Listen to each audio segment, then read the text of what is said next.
Roland Garros needs to be renamed Poland Garros because Iga Swiatek has made this tournament her second home. Swiatek claimed her fourth French Open title, dominating 12th seed Jasmine Paolini 6-2, 6-1 in 68 minutes. With the win, Iga now claims her fifth major title, equaling Maria Sharapova and surpassing Naomi Osaka to become the active player with the second most slams behind Venus Williams.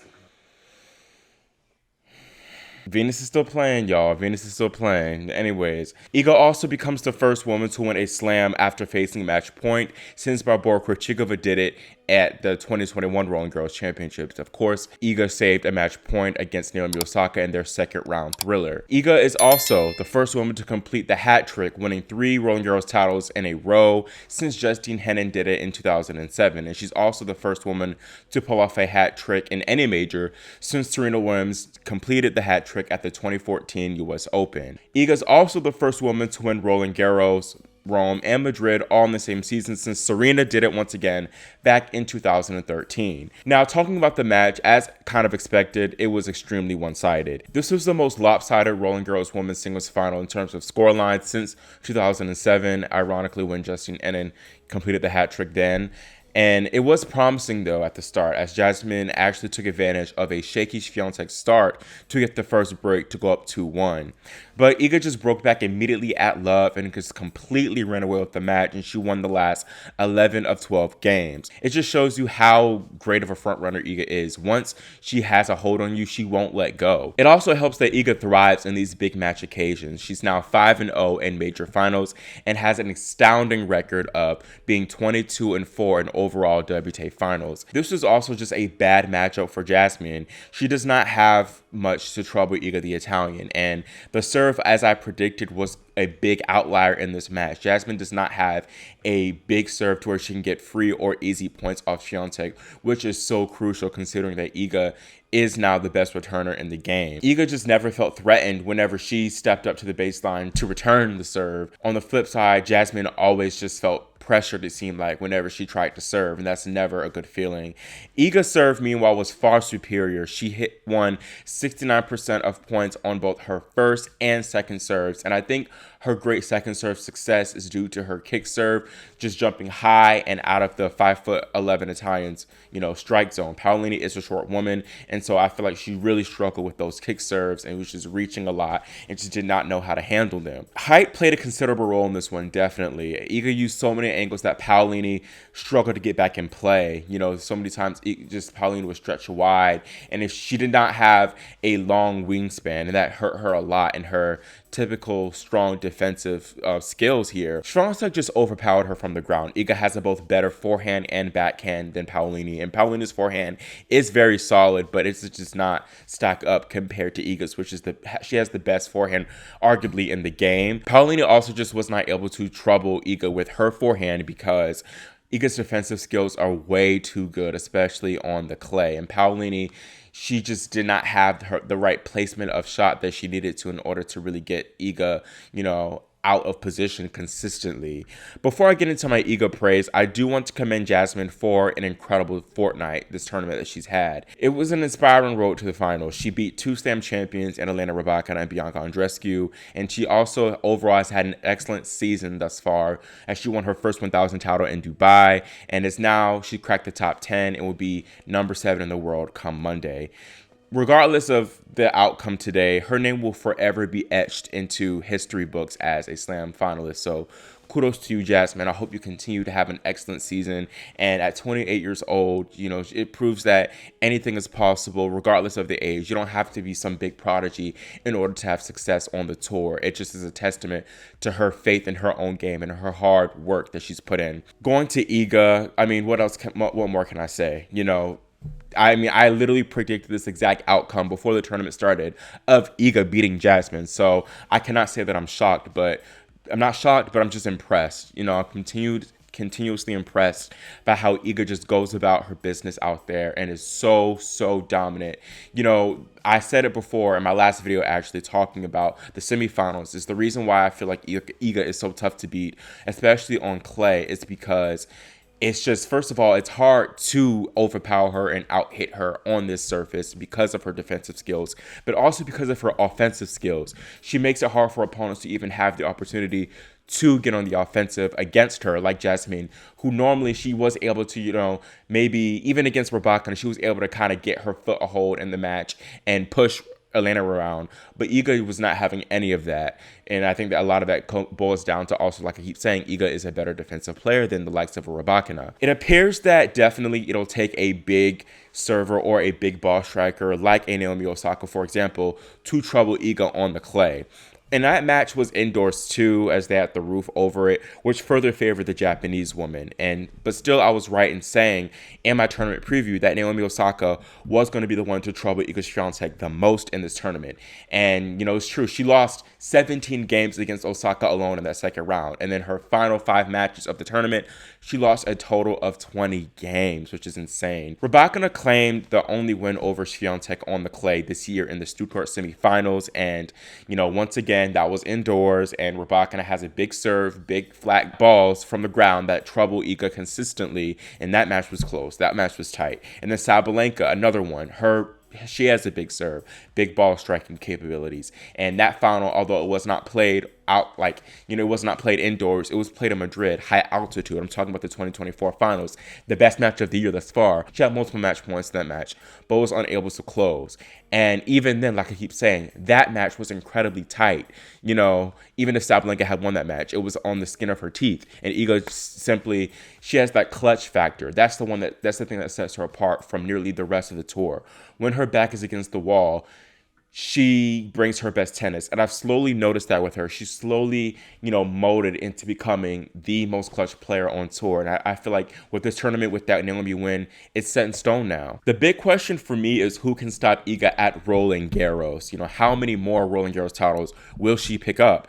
It might seem crazy, but I feel like it's time that we start comparing her to Rafael Nadal in terms of amount of Roland Garros titles they lifted. Iga has won 4 out of her first 5 major titles at Roland Garros at 23 years old. And comparing it to Rafael Nadal, he won his first 4 titles here at Roland Garros at 22 years old. So there's only 1 year difference. It's also interesting because 80% of Iga's 5 slams, like I said, have come here. And then Nadal's 22 slams, 64% of them were Roland Garros. So I think the same could definitely happen with her. I feel like maybe 65, when it's all said and done, would be Roland Garros titles in terms of Iga's overall slam pool. Now, can Iga match Rafa's 14? That's a big ask. That's 10 slams she has to win.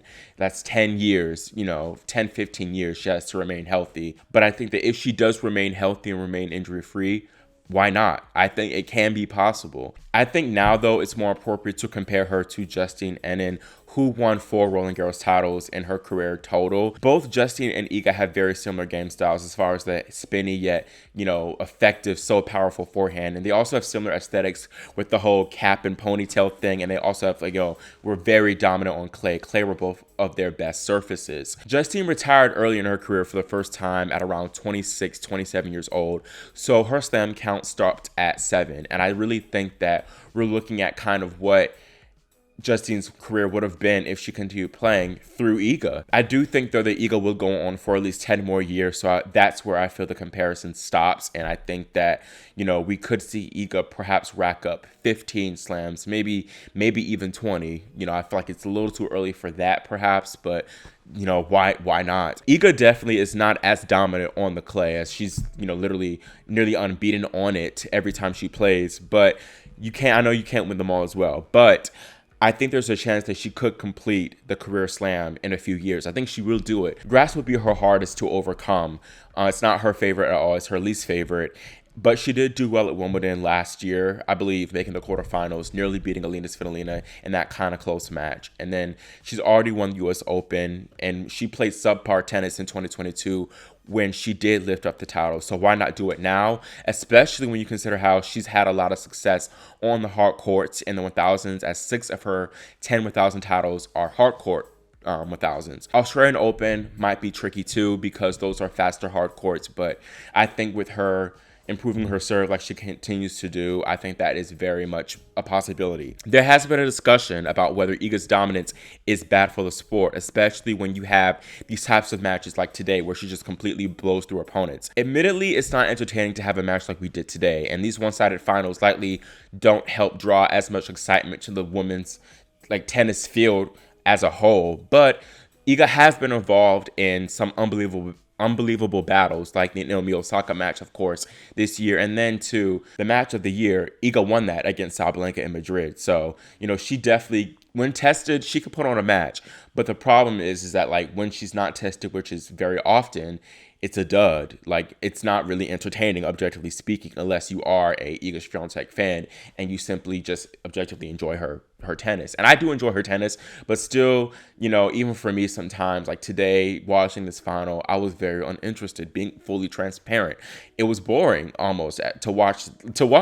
I appreciate Iga. I am in awe of her talent and everything like that, but the essence of growing the sport, I feel, is having these competitive affairs and having people be like, ooh, that was a match, and having them talk. No one is going to talk about this match in a day in terms of the actual what happened in it. The most we're going to talk about is Iga, being just too dang good on clay, not the match itself. So that is one point I definitely understand, but it's also not Iga's fault that she is this dominant. I think this high level from Swiatek will actually help raise the overall level of the game long term.